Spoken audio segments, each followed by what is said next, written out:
ಅಂಜಲಿ ಸಾಹಿತ್ಯ ಮತ್ತು ಸಾಂಸ್ಕೃತಿಕ ವೇದಿಕೆ ಕಾರಗಡಿ ಐಕ್ಯೂಎಸಿ ಸಾಂಸ್ಕೃತಿಕ ವೇದಿಕೆ ಹಾಗೂ ಕನ್ನಡ ಸಾಹಿತ್ಯ ವೇದಿಕೆ ಕೊಡಚಾದ್ರಿ ಸರ್ಕಾರಿ ಪ್ರಥಮ ದರ್ಜೆ ಕಾಲೇಜು ಹೊಸನಗರ ಇವರ ಸಂಯುಕ್ತಾಶ್ರಯದಲ್ಲಿ ರಾಷ್ಟ್ರೀಯ ನವಚೇತನ ಪ್ರಶಸ್ತಿ ಪುರಸ್ಕೃತ ಕವಿ ಸಾಹಿತಿ ಪ್ರವೀಣ್ ಎಂ ಕಾರಡಗಿ ಇವರ ಸಾರಥ್ಯದಲ್ಲಿ ಕೊಡಚಾದ್ರಿ ಕಾಲೇಜು ಹೊಸನಗರದ ಕುವೆಂಪು ಸಭಾಂಗಣದಲ್ಲಿ ಭಾನುವಾರ ಬೆಳಗ್ಗೆ 10:30ಕ್ಕೆ ಅಂತಾರಾಷ್ಟ್ರೀಯ ಕವಿ ಸಮ್ಮೇಳನ ನಡೆಯಲಿದೆ ಎಂದು ಕನ್ನಡ ವಿಭಾಗದ ಮುಖ್ಯಸ್ಥ ಡಾಕ್ಟರ್ ಶ್ರೀಪತಿ ಆಳಗುಂದ ತಿಳಿಸಿದರು. ಇಂದು ಸುದ್ದಿಗೋಷ್ಠಿಯಲ್ಲಿ ಮಾತನಾಡಿದ ಅವರು ಹೊಸನಗರದ ಇತಿಹಾಸದಲ್ಲಿ ಇದೇ ಮೊದಲ ಬಾರಿಗೆ ಹೊಸನಗರದಲ್ಲಿ ಈ ಸಮ್ಮೇಳನ ನಡೆಯಲಿದೆ.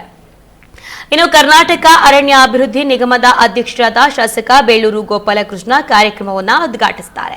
ಪ್ರವೀಣ್ ಎಂ ಕಾರಗಡಿ ಅಧ್ಯಕ್ಷತೆಯನ್ನು ವಹಿಸಲಿದ್ದು ಶ್ರೀಮತಿ ಎಚ್.ಎಸ್. ಅಧ್ಯಕ್ಷರಾಗಿ ಭಾಗವಹಿಸಿದ್ದಾರೆ. ಇನ್ನು ಅಂಜಲಿ ಪಿ ಕಾರಡಗಿ ಅವರಿಂದ ಭರತನಾಟ್ಯ ಪ್ರದರ್ಶನ ಇದ್ದು ದಾವಣಗೆರೆಯ ಲೇಖಕಿ ವೀರಮ್ಮ ಎಸ್. ಹಿರೇಬಿದ್ರಿ ಅವರ ಹೊಂಬೆಳಕು ಪ್ರತಿ ಲೋಕಾರ್ಪಣೆಗೊಳ್ಳಲಿದೆ ಎಂದು ತಿಳಿಸಿದರು.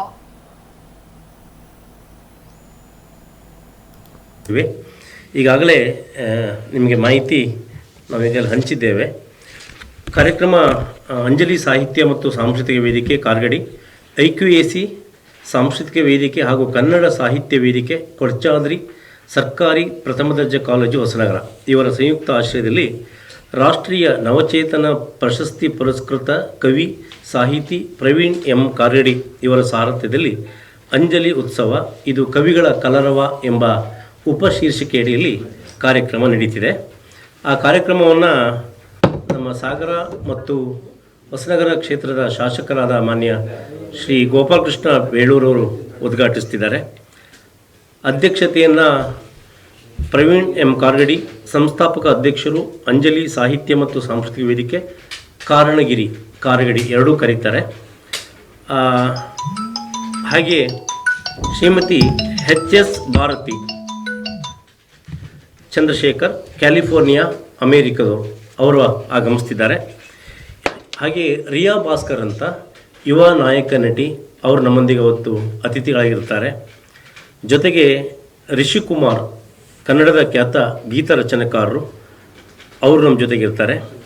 ಭಾಸ್ಕರ್ ಪಿ ಅಂಥೇಳಿ ಚಿತ್ರ ನಿರ್ಮಾಪಕರು, ಅವ್ರ ನಮ್ಮ ಜೊತೆ ಇರ್ತಾರೆ. ಇನ್ನೋರ್ವ ರಾಜಕಾರಣಿಯೂ ಹೌದು, ಈ ಹೊತ್ತಿನ ಚಿಂತಕರು ಆದ ತೀರ್ಥಹಳ್ಳಿಯ ಕ್ಷೇತ್ರದ ಮಾಜಿ ಶಾಸಕರು ಮತ್ತು ಮಾಜಿ ಶಿಕ್ಷಣ ಮಂತ್ರಿಗಳು ಆದ ಕಿಮ್ಮನೆ ರತ್ನಾಕರ್ ಅವರು ನಮ್ಮ ಜೊತೆಗಿರ್ತಾರೆ. ಹಾಗೆ ಗಣೇಶ್ ಮೂರ್ತಿ ನಾಗರಕೊಡಿಗೆ, ಅವರು ಹೊಸನಗರ ತಾಲೂಕು ಸಾಹಿತ್ಯ ಪರಿಷತ್ತಿನ ಅಧ್ಯಕ್ಷರು, ಅವರು ಸಹ ನಮ್ಮ ಜೊತೆಗಿರ್ತಾರೆ. ಡಿ. ಮಂಜುನಾಥ್, ಶಿವಮೊಗ್ಗ ಜಿಲ್ಲೆಯ ಕನ್ನಡ ಸಾಹಿತ್ಯ ಪರಿಷತ್ತಿನ ಅಧ್ಯಕ್ಷರು ನಮ್ಮ ಜೊತೆಗಿರ್ತಾರೆ. ಉಳಿದಂತೆ ಕಾಲೇಜಿನ ಸಹೋದ್ಯೋಗಿಗಳು ಮತ್ತು ಸಾರ್ವಜನಿಕರಿಗೆ ನಾವು ಆಹ್ವಾನಿಸಿದ್ದೇವೆ. ಬಹುಶಃ ಭಾರತ ಮತ್ತು ವಿದೇಶಗಳಲ್ಲಿ ಸೇರಿದಂತೆ ಭಾರತದ ಹಲವು ರಾಜ್ಯಗಳಿಂದ ಸುಮಾರು 100ಕ್ಕೂ ಹೆಚ್ಚು ಜನ ಈಗಾಗಲೇ ನೋಂದಣಿ ಮಾಡಿಸಿದ್ದಾರೆ. ಅವರಿಗೆಲ್ಲರಿಗೂ ನಾವು ಹಲವು ಪರ್ಯಾಯ ಗೋಷ್ಠಿಗಳಲ್ಲಿ, ಸಮಾನಾಂತರ ಗೋಷ್ಠಿಗಳ ಮೂಲಕ ಅವಕಾಶ ಕೊಡ್ತಿದ್ದೇವೆ. ಪ್ರತಿ ಗೋಷ್ಠಿಗಳಲ್ಲೂ ಉತ್ತಮ ಕವನಕ್ಕೆ ನಾವು ವಿಶೇಷವಾದ ಸನ್ಮಾನ ಮಾಡ್ತಿದ್ದೇವೆ. ಭಾಗವಹಿಸಿದ ಎಲ್ಲ ಕವಿಗಳಿಗೂ ಪ್ರಶಸ್ತಿ ಪತ್ರ ಮತ್ತು ಫಲಕವನ್ನು ನೀಡುತ್ತಿದ್ದೇವೆ. ಹಾಗೆ ಮಧ್ಯಾಹ್ನ ಲಘು ಊಟದ ವ್ಯವಸ್ಥೆ ಇರುತ್ತೆ. ಭಾಳ ಜನ ಕವಿಗಳು ದೂರದಿಂದ ಬಂದಿರೋದರಿಂದ ಹಿಂದಿನ ದಿವಸವೇ ಆಗಮಿಸ್ತಾರೆ. ಅವರಿಗೆ ಒಂದು ಲಘುವಾದ ವಸತಿ ವ್ಯವಸ್ಥೆಯನ್ನು ಸಹ ಕಲ್ಪಿಸಿದ್ದೇವೆ. ಈ ಕಾರ್ಯಕ್ರಮ ಭಾಳ ಖುಷಿಯಾಗುತ್ತೆ. ಯಾಕಂದರೆ ಒಂದಿಷ್ಟು ಕವಿಗಳು ತಮ್ಮ ಭಾವನೆಗಳನ್ನು ವ್ಯಕ್ತಪಡಿಸೋದ್ರ ಮೂಲಕ ಬಹುಶಃ ಈ ಕಾರ್ಯಕ್ರಮದ ನಂತರ ನಿರುಮ್ಮಳವಾಗಿ ವಾಪಸ್ ಹೋಗ್ತಾರೆ ಅನ್ನೋ ಭಾವನೆಗಳನ್ನು ಚೆಲ್ಕೊಂಡು ಅಂದ್ಕೊಂಡಿದ್ದೇನೆ.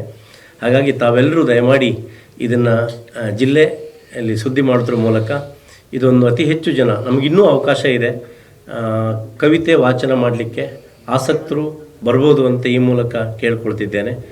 ಉಳಿದಂತೆ ಕಾರ್ಯಕ್ರಮ ಯಶಸ್ಸಿಗೆ ನೀವೆಲ್ಲರೂ ಸಹಕರಿಸ್ತೀರಿ ಅಂತ ಭಾವಿಸ್ಕೊಂಡಿದ್ದೇನೆ.